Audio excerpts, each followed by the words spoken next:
बरकी raw का हरारती असर।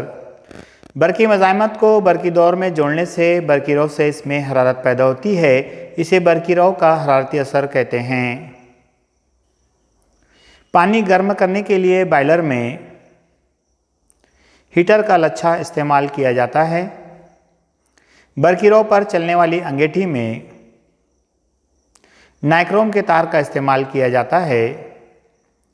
बरकी bulb में टंगस्टन जिसका नुक्ता पिघलाव 3400 डिग्री सेल्सियस है, इस टंगस्टन के फिलामेंट का इस्तेमाल किया जाता है। इसी तरह बरकी इस्तरी में बरकी रॉ से लच्छे में हरारत पैदा होती है। खुदकार बरकी इस्तरी में भी इस तरीके के लच्छे का इस्तेमाल किया जाता है। बरकी ताकत की इकाई। 1 वाट बरकी ताकत की ये बहुत ही छोटी इकाई है। 1000 वैट बराबर 1 किलोवाट। अगर 1 घंटे में 1 किलोवाट मिकदार की बरकी ताकत इस्तेमाल की गई तब 1 किलोवाट ज़रब 1 घंटा।